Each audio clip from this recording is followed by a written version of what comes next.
कहानी की शुरुआत में हमें मार्टिन टिलमन को दिखाया जाता है, जो पिछले 3 साल से वियतनाम की जेल में बंद है। मार्टिन कोई आम कैदी नहीं बल्कि ब्रिटेन से भागा हुआ एक खतरनाक अपराधी है, जो बचने की फिराक में वियतनाम आया था। पर जल्द ही यहाँ की सरकार ने भी उसे पकड़ लिया और तब से ही वो जेल में बंद है। हालांकि जिस फ्रांसीसी हुकूमत ने उसे जेल में डाला था, उन्हें ये देश छोड़े हुए सालों बीत चुके हैं, लेकिन फिर भी कुछ लोग उसे छोड़ने को तैयार नहीं थे। साल 1954 में वियतनाम ने खुद को आजाद कर लिया, जिसके बाद सभी फ्रांसीसियों को देश छोड़कर भागना पड़ा। हालांकि आज भी कुछ फ्रांस के लोग वियतनाम में मौजूद हैं, जो यहाँ छिपकर अपने गैर कानूनी कामों को अंजाम दे रहे हैं। वार्डन को अच्छे से पता है कि मार्टिन एक बहुत अच्छा फाइटर है, इसलिए वो उसे अपने एंटरटेनमेंट के लिए दूसरे फाइटर से लड़वाता रहता है। आज भी मार्टिन को दूसरे फाइटर से लड़वाया जा रहा था। दोनों को कीचड़ से भरे गड्ढे में लाया जाता है और फिर दोनों अपने हाथ खोलकर दिखाते हैं, ताकि ये पक्का किया जा सके कि कोई चीटिंग नहीं कर रहा। इसके बाद सभी अपनी अपनी बोली लगाना शुरू करते हैं और वार्डन के इशारे पर एक आदमी हवा में गोली चलाकर फाइट की शुरुआत करता है। दोनों ने एक दूसरे पर लात मुक्के चलाने शुरू कर दिए। मार्टिन ने उसे अपनी एक किक से नीचे गिरा दिया, लेकिन वो भी कोई कमजोर फाइटर नहीं था। वो दोबारा उठा और मार्टिन पर हमला करता रहा। स्टीनर दूर से ये सब देख रहा होता है और वो जानता था कि ये फाइट मार्टिन ही जीतेगा। आखिर में होता भी बिल्कुल वही है। मार्टिन एक ही मौके में दूसरे फाइटर को नीचे गिरा देता है। जैसे ही मार्टिन जीता है, स्टीनर अपने सबसे खतरनाक आदमी को ऑर्डर देता है कि जो इस फाइट में हारा उसे मार दिया जाए। वो दूसरा फाइटर कहता है कि तुमने मुझसे वादा किया था कि अगर मैं ये फाइट लड़ा तो तुम मुझे जाने दोगे, पर रेस्टिक नेक ने उसे बताया कि ये फाइट तुम्हारी आजादी के लिए ही थी, पर तुम इसे हार गए। ये सुनते ही उस फाइटर ने रेस्टिक नेक पर हमला कर दिया, लेकिन रेस्टिक नेक उससे लड़ा और उसकी जान ले ली। वो मार्टिन को घूर कर देखता है, जैसे कि उसे बता रहा हो कि अगर वो हारा तो उसकी हालत भी यही होगी। इसके बाद 2 गार्ड्स मार्टिन को वापस उसकी सेल में ले जा रहे होते हैं, लेकिन रास्ते में उसकी नजर एक लड़की पर पड़ती है जिसका नाम इजाबेल है। मार्टिन ने इससे पहले भी इजाबेल को कई बार देखा था, लेकिन आज जब ये गार्ड्स इजाबेल के साथ बदतमीजी करने की कोशिश करते हैं तो मार्टिन खुद को रोक नहीं पाता और उन्हें बहुत मारता है। गार्ड्स भी मार्टिन को जमकर पीटते हैं और उनमें से एक उस पर गोली चलाने ही वाला था कि तभी मार्टिन उसे याद दिलाता है कि अगर तुमने मुझे मारा तो मेरी जगह तुम्हें लेनी पड़ेगी। ये सुनते ही गार्ड पीछे हट जाता है और मार्टिन को फिर से उसकी सेल में बंद कर दिया जाता है। अगले दिन मार्टिन खिड़की से देखता है कि इजाबेल जेल के वार्डन के लिए फूल लेकर आई है और वो ऐसा रोज करती है, लेकिन स्टीनर हमेशा उन फूलों को फेंक देता था। इजाबेल जब मार्टिन के पास आती है तो मार्टिन उससे पूछता है कि तुम हर रोज उस आदमी के लिए फूल क्यों लाती हो, जानती नहीं कि वो कितना बुरा आदमी है। इजाबेल ने मुस्कुराकर कहा कि अगर तुम चाहो तो मैं तुम्हारे लिए भी फूल ला सकती हूँ, तुम एक अच्छे इंसान हो, तुम्हें यहाँ नहीं होना चाहिए।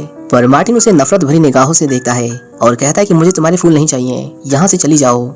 इजाबेल जानती थी कि इस जगह ने उसे पत्थर दिल बना दिया है, फिर भी वो हल्की मुस्कान के साथ कहती है कि ठीक है, लेकिन मैं कल फिर आऊंगी, शायद तब तक तुम्हारा मन बदल जाए। इसी बीच स्टीनर को पता चलता है कि एक ब्रिटिश एजेंट उससे मिलने आया है। उसका एक आदमी जिसका नाम बून था, वो कहता है कि अगर आप कहें तो मैं उसे ठिकाने लगा देता हूँ। पर स्टीनर ऐसा नहीं चाहता था, क्योंकि इससे मामला और बिगड़ सकता था। वो कहता है उसे अंदर भेज दो। ब्रिटिश एजेंट हैरिसन स्टीनर से कहता है कि मैं मार्टिन को ढूंढ रहा हूँ, मुझे खबर मिली है कि वो यहीं कहीं छुपा हुआ है। वो इंग्लैंड से भागा हुआ एक अपराधी है और उस पर सरकार ने इनाम रखा है, उसे कोर्ट में पेश होना है, इसलिए तुम उसे मुझे सौंप दो। लेकिन स्टीनर ऐसा नहीं चाहता, क्योंकि मार्टिन उसके लिए एक पैसा कमाने वाली मशीन बन चुका है। हर फाइट से स्टीनर को बड़ा फायदा होता है। अगर मार्टिन चला गया तो उसके धंधे को भारी नुकसान होगा, इसलिए स्टीनर हैरिसन से कहता है कि यहाँ कोई मार्टिन नहीं है, आप जा सकते हैं। हैरिसन उसे समझाता है कि जल्द ही अमेरिका से मेरे जैसे और भी लोग आएंगे और तुम हर बार उन्हें यही जवाब नहीं दे सकते, तुम्हें मेरी जरूरत पड़ने वाली है, इसलिए क्यों ना हम एक दूसरे के काम आए। स्टीनर अच्छे से जानता था कि अब इस जगह पर उसके ज्यादा दिन नहीं बचे, इसलिए अगले दिन मार्टिन को स्टीनर के पास लाया जाता है। वो मार्टिन के बारे में सब कुछ जानता था, उसने कैसे इंग्लैंड में अपने सुपीरियर ऑफिसर को मारने की कोशिश की, जिसके लिए उसे 3.5 साल की सजा भी हुई थी, लेकिन फिर वो एक और खून करके वहाँ से भागकर वियतनाम आ गया। स्टीनर उसे अपने 3 सबसे खास आदमियों से मिलवाता है। पहला था रेस्टिक नेक, एक कातिल जो कभी स्पेन की स्पेशल फोर्सेस में था। दूसरा बून, जो वियतनाम आर्मी में कमांडर था, लेकिन उसने अपने ही देश के साथ गद्दारी की और फ्रेंच आर्मी के साथ मिलकर अपने ही लोगों को धोखा दिया। और तीसरा था एमेरिलो, जो फ्रेंच आर्मी का हिस्सा था। स्टीनर कहता है कि ये सभी अपने देश में क्रिमिनल्स थे, लेकिन आज मेरे साथ अच्छी जिंदगी जी रहे हैं। तुम भी कुछ ही दिनों में आजाद होने वाले हो और मैं जानता हूँ कि तुम भी इन लोगों की तरह अपने देश नहीं लौट सकते, क्योंकि तुम्हारे ऊपर कार्रवाई चल रही है, इसलिए बेहतर यही है कि तुम भी मेरे लिए काम करो। हम जैसे क्रिमिनल्स के लिए रहने के लिए ये आखिरी जगह बची है, लेकिन हम मिलकर काम कर सकते हैं। मैं तुम्हारे टैलेंट का यूज कर सकता हूँ और मैं तुम्हें इतना अमीर बना दूंगा कि तुम फिर से किसी भी देश में एक नई शुरुआत कर सकते हो। मार्टिन उनकी बात सुनता जरूर है, लेकिन उनके साथ काम करने से मना कर देता है और कहता है कि मैं अपनी लाइफ अपने हिसाब से जीना चाहता हूँ। ये सुनते ही स्टीनर ने तुरंत उसकी रिहाई पर मंजूरी दे दी और कहा आपसे तुम आजाद हो। इसके बाद मार्टिन वहाँ से जाने लगा, लेकिन जाते वक्त स्टीनर ने उसे कहा कि मेरा एहसान है तुम पर, इसे कभी भुलाने की गलती मत करना। स्टीनर जानता था कि वो ज्यादा दूर नहीं जा पाएगा, क्योंकि उसके पास ना तो पैसे थे ना ही पेपर्स। आखिर में हुआ भी कुछ वही, कैंप के बाहर मार्टिन का कोई जान पहचान वाला नहीं था, इसीलिए आखिर में वो उस लड़की के पास गया जो उसे सेल में फूल देने आया करती थी। इजाबेल उसे वापस देखकर खुश हो गई, लेकिन उसके पिता वैलेंटाइन मार्टिन को लेकर थोड़े सख्त थे। उन्हें पता था कि मार्टिन किस तरह का इंसान है।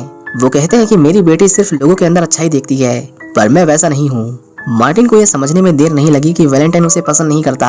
उसने कहा कि आप बस इतना बता दीजिए कि अगला रेस्टोरेंट कहाँ मिलेगा, मैं यहाँ से चला जाऊंगा। वैलेंटाइन ने कहा, मेरी तुमसे कोई दुश्मनी नहीं है। इजाबेल चाहती है कि तुम यहाँ रुको, हमारे यहाँ बाउंसर की जगह खाली है, मैं तुम्हें काम पर रख सकता हूँ। लेकिन एक बात अच्छे से जान लो, अगर तुमने इजाबेल को किसी भी तरह से नुकसान पहुँचाया तो मैं तुम्हें मारने से पहले जरा भी नहीं सोचूंगा। मार्टिन को ये बात या कहें कि ये धमकी अच्छे से समझ आ गई, पर एक बात जो उसे कई सालों से खटक रही थी कि इजाबेल हर रोज स्टेनर को फूल क्यों देने जाती है। वैलेंटाइन उसे बताते हैं कि स्टेनर ने यहाँ की एक लोकल लड़की से शादी की थी, वो उससे बेहद प्यार करता था, लेकिन एक दिन उसे शक हुआ कि वो उसे धोखा दे रही है। और जब उनकी बेटी पैदा हुई तो उसे लगा कि ये उसकी बेटी नहीं है, इसलिए उसने अपनी पत्नी और बच्ची दोनों को छोड़ दिया। इजाबेल वही बच्ची है जिसे स्टेनर आज तक अपनी बेटी मानने से इनकार करता है। उस वक्त मैं स्टेनर का ड्राइवर था, इसलिए मैंने उसे गोद ले लिया और उसे अपने घर ले आया। वो हर रोज उसके लिए फूल लेकर जाती है, इस उम्मीद में कि एक दिन स्टेनर मान लेगा कि वो उसकी ही बेटी है, लेकिन स्टेनर हमेशा उसे ठुकराता आया है। वैलेंटाइन मार्टिन को अपने घर में रहने की जगह देता है और उसे समझाता है कि यहाँ तुम्हें ज्यादातर शराबियों से निपटना होगा। अगर कोई गलत बर्ताव करे तो उसे पहले शांति से समझाओ, लेकिन अगर वो ना माने तो फिर जैसा सही लगे वैसे संभाल लेना। मार्टिन कहीं जा नहीं सकता था, इसलिए वो बार में काम करने लग जाता है। धीरे धीरे वो इजाबेल के परिवार के साथ कंफर्टेबल हो गया। मार्टिन ने वैलेंटाइन से कहा, मेरी कभी किसी ने इतनी मदद नहीं की जितनी आप लोग कर रहे हैं, मैं इसका शुक्रगुजार हूँ। इजाबेल और मार्टिन भी एक दूसरे को पसंद करने लगे थे और सब कुछ बढ़िया चल रहा था। एक रात मार्टिन बार में दो लोगों को आपस में लड़ते हुए देखता है। वैलेंटाइन ने उसे इशारा किया कि वो एक बार जाकर देखे कि क्या चल रहा है, लेकिन मार्टिन जैसे उनकी लड़ाई रोकने गया, वो दोनों उल्टा उससे भिड़ पड़े। क्लब में फाइट शुरू हो गई और उन दोनों के साथ जो बाकी के लोग आए थे वो भी इसमें शामिल हो गए। वहीं एक आदमी मार्टिन को फाइट के लिए चैलेंज करता है, पर मार्टिन ने अकेले उन सबका डटकर सामना किया और उन्हें तब तक मारता रहा जब तक वैलेंटाइन ने गोली चलाकर उसे रुकने को नहीं कहा। इसके बाद वो उसकी मरहम पट्टी करते हैं, लेकिन तभी उनके बार में रेस्टिंग नेक और उसके बाकी के साथी घुस आते हैं। उसने कहा, कल रात किसी ने हमारे फाइटर को बहुत मारा, सोचा क्यों ना जाके उससे मिला जाए, पर वो तुम होगे मैंने सोचा नहीं था। रेस्टिंग नेक उसे बताता है कि रात को जिसे तुमने पीटा वो स्टीनर का फाइटर था और अब तुम्हें उसकी जगह लड़ना होगा। मार्टिन इसके लिए मना कर देता है, लेकिन रेस्टिंग नेक उसे इजाबेल और उसके बाल को नुकसान पहुंचाने की धमकी देकर वहां से चला जाता है। उसी रात मार्टिन और वैलेंटाइन आपस में बात करते हैं। मार्टिन अपनी किस्मत को कोस रहा था और कहता है कि मैं जिसके साथ होता हूँ उसे हमेशा नुकसान पहुंचाता हूँ, लेकिन वैलेंटाइन उसे हिम्मत देता है और कहता है कि 10 फाइट लड़ने से अच्छा है बस एक आखिरी फाइट लड़ो। मार्टिन मान जाता है और अगले दिन अपना सामान पैक करके फिर से स्टीनर के पास जाने लगता है। उसने इजाबेल से वादा किया कि वो जल्दी आ जाएगा और वहाँ से चला गया। इसके बाद हम मार्टिन को रिंग में देखते हैं। उसके सामने जो सबसे पहला फाइटर आया ये वही था जिसे उसने कल रात पीटा था। मार्टिन बस कुछ ही पंचेस में उसे फिर से धूल चटा देता है और ये फाइट जीत जाता है। उसी रात हैरिसन वैलेंटाइन के बार में आता है और उसे मार्टिन के बारे में पूछता है। वैलेंटाइन ने कहा, ऐसा एक शख्स यहाँ पर था पर अब वो जा चुका है। हैरिसन बताता है कि मार्टिन कितना खतरनाक अपराधी है, उसने अपने ही देश में बॉम्ब अटैक्स प्लान किए थे। अगर वो यहाँ वापस आए तो उसे बताना कि मैं उसे ब्रिटिश एम्बेसी में मिलूंगा। तुम्हें देखकर लगता है कि तुम ये काम $10,000 में कर सकते हो। इतनी ही रकम सरकार ने मार्टिन को पकड़ने वाले को इनाम देने का ऐलान किया है और तुम खुद जानते हो कि $10,000 यहाँ की करेंसी में कितने ज्यादा होते हैं। तुम इसे एक बड़ा बार खरीद सकते हो, अपने परिवार को बेहतर जिंदगी दे सकते हो। उसकी ये बातें सुनकर वैलेंटाइन सोच में पड़ जाता है, पर इजाबेल की खुशी के लिए उसने हैरिसन को कुछ नहीं बताया और उसे वहाँ से जाने को कहा। अगले दिन मार्टिन एक और फाइट में हिस्सा लेता है। सारे लोग मार्टिन पर ही पैसा लगा रहे थे और मार्टिन फाइट जीत भी रहा था। उसके सामने जो भी आया ज्यादा देर टिक नहीं सका, जो देखकर सबको भरोसा हो गया कि मार्टिन के ऊपर लगाया गया दाव कभी बेकार नहीं जाएगा। इसके बाद मार्टिन ने उस दिन 1 नहीं 2 नहीं बल्कि 7 लोगों से फाइट की और सबको हरा दिया। स्टीनर मार्टिन के पास आया और उसे उसके हिस्से के पैसे दिए जो उसने फाइट से कमाए थे। उसने मार्टिन से कहा कि तुम अच्छे फाइटर हो, काश हम अमेरिका में होते तो इस हुनर के हमें ढेर सारे पैसे मिलते, लेकिन अफसोस हम दोनों ही अपने देश से भागे हुए लोग हैं। मुझे मौत की सजा मिली थी और तुम्हें ब्रिटिश एजेंसी ढूंढ रही है। जो कुछ भी हमारे पास है अब बस उसी से काम चलाना है। स्टीनर फिर से उसे अपनी गैंग में शामिल होने का ऑफर देता है, लेकिन मार्टिन उसकी नहीं सुनता और वहाँ से चला जाता है। इसके बाद हम इजाबेल को देखते हैं जो एक बार फिर स्टीनर के लिए फूल लेकर आई थी। अगले सीन में स्टीनर कुछ टाइप करता है और तब हमें पता चलता है कि कहीं ना कहीं स्टीनर भी जानता है कि इजाबेल उसी की बेटी है, लेकिन वो उसे सबके सामने अपना नहीं पा रहा था। पर वो ये सब एक लेटर में लिखता है और उसे अपनी शादी की तस्वीर के पीछे छुपा देता है। उधर जब मार्टिन घर पहुंचा तो वैलेंटाइन ने उसे बताया कि तुम्हें ढूंढते हुए एक आदमी यहाँ आया था। उसने मुझे पैसों का लालच दिया, लेकिन मैंने उसे तुम्हारे बारे में कुछ नहीं बताया। यहाँ लोग पैसों के लिए कुछ भी कर सकते हैं, बेहतर होगा कि तुम यहाँ से चले जाओ। वो मार्टिन को अपना मिलिट्री पासपोर्ट देता है और कहता है कि इस पर अपनी फोटो लगाओ और अमेरिका या किसी और सुरक्षित देश निकल जाओ। इजाबेल को भी साथ ले जाना, वो तुम्हारे साथ खुश रहेगी। मार्टिन सोच में पड़ गया कि वो यहाँ से कैसे निकलेंगे, लेकिन वैलेंटाइन ने उसे भरोसा दिलाया कि वो अपने लिए कोई ना कोई रास्ता ढूंढ लेगा। अब मार्टिन को ये प्लान तो पसंद था, लेकिन उसके पास पैसे नहीं थे, इसलिए वो अगले दिन स्टीनर के पास जाता है और उसे आखिरी बार लड़ने के लिए कहता है। स्टीनर उसे बताता है कि यहाँ लोग उसी पर पैसा लगाते हैं जो जीतता है और तुम इतनी बार जीत चुके हो कि अब सब तुम्ही पर पैसा लगाएंगे, तो ऐसे में फाइट का कोई मतलब नहीं है। पैसे कमाने का अब एक ही तरीका था कि वो फाइट हार जाए, जिससे उस पर पैसा लगाने वालों को भारी नुकसान होगा और स्टीनर को बहुत सारे पैसे मिलेंगे। मार्टिन इसके लिए मान जाता है, जिसके बदले स्टीनर उसे ढेर सारे पैसे देता है। उधर दूसरी तरफ वैलेंटाइन को दिखाया जाता है, जो एक बेहतर जिंदगी की उम्मीद में अपना पूरा पैसा मार्टिन पर लगा देता है, बिना ये जाने कि मार्टिन पहले से ही हारने का फैसला कर चुका है। इसके अगले दिन फाइट शुरू होती है। मार्टिन के सामने एक भारी भरकम पहलवान लाया जाता है, जो दिखने में उसे कहीं ज्यादा ताकतवर था, पर तब भी सभी मार्टिन पर पैसा लगाते हैं। शुरुआत में तो मार्टिन उससे बराबरी की फाइट करता है, लेकिन धीरे धीरे उसने ढील छोड़ दी और कहीं कहीं अपने पंचेस भी रोक लिए, जिस वजह से वो बुरी तरह हार जाता है। शाम को स्टीनर के लोग वैलेंटाइन के बार में आते हैं और उसे बताते हैं कि मार्टिन ये फाइट हार चुका है, इसलिए उसे कल बार खाली करना होगा। वैलेंटाइन को तो यकीन ही नहीं होता कि ऐसा हो सकता है। उसे लगा कि मार्टिन ने उसे धोखा दिया है, पर इजाबेल जानती थी कि वो ऐसा नहीं कर सकता। जरूर इन लोगों ने हमें फंसाया है। वो गुस्से में एमेरिलो को एक जोर का चांटा जड़ देती है, जिसके बाद वो लोग भी उसे बहुत मारते हैं। वैलेंटाइन जब अपनी बंदूक निकालता है तो रेस्टिंग उसे और इजाबेल दोनों को गोली मार देता है।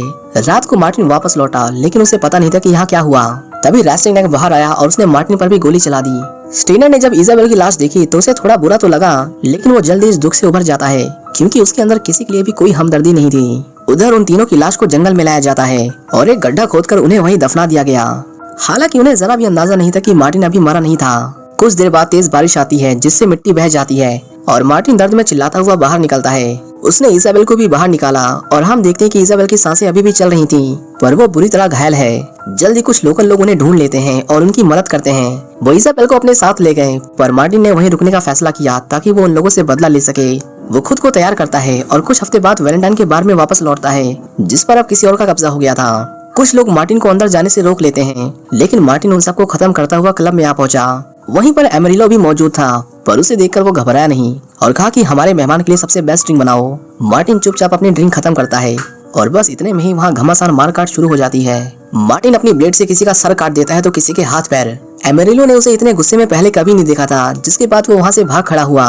वो स्टीनर के पास आया और उसे बताया कि मार्टिन अभी भी जिंदा है।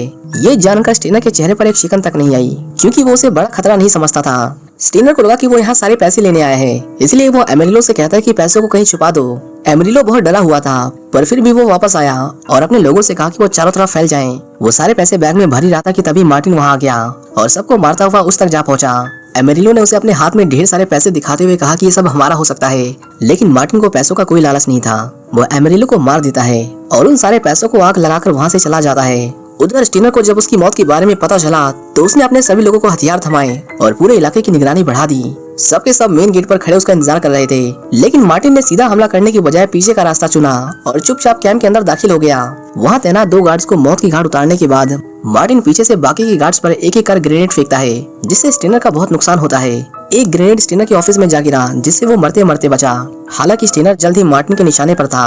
मार्टिन चाहता तो एक ही बुलेट में उसका खेल खत्म कर सकता था, पर उसने ऐसा नहीं किया, क्योंकि वो स्टीनर को इतनी आसान मौत नहीं देना चाहता था। मार्टिन सभी को मारता हुआ आगे बढ़ता है। स्टीनर के गार्ड्स उस पर गोलियों की बौछार कर देते हैं, पर मार्टिन उनसे बचता हुआ स्टीनर के सामने आ जाता है। अब दोनों एक दूसरे के आमने सामने खड़े थे, जिसके बाद मार्टिन वहाँ पर एक तलवार उठाता है और वो एक ही वार में उसे स्टीनर के सीने के आर पार कर देता है, जिससे वो वहीं तड़प कर दम तोड़ देता है। कुछ देर बाद बून वहाँ आता है। जब उसने स्टीनर की लाश देखी तो वो गुस्से से भर गया। स्टीनर की वजह से ही उसे यहाँ अच्छे पैसे मिलते थे, जिससे वो अपने परिवार का पेट पालता था, लेकिन अब सब कुछ उसे छिन चुका था। मार्टिन बून को समझाने की कोशिश करता है कि उनकी आपस में कोई दुश्मनी नहीं है, इसलिए बेहतर यही होगा कि उसे जाने दे। लेकिन बून जानता था कि उसे पैसे नहीं मिले तो क्या हुआ, वो मार्टिन के ऊपर रखे गए इनाम के पैसों से ही यहाँ एक अच्छी जिंदगी जी सकता था। दोनों में फाइट होती है, जिसमें बून मार्टिन को बहुत पीटता है। उसने उसे उठा उठा कर पटका और तब तक मारता रहा जब तक वो हार ना मान ले। मार्टिन जल्दी समझ जाता है कि इस तरह वो लड़ाई नहीं जीत सकता। आखिरकार उसने चालाकी से अपनी बंदूक निकाली और बून को गोली मार दी।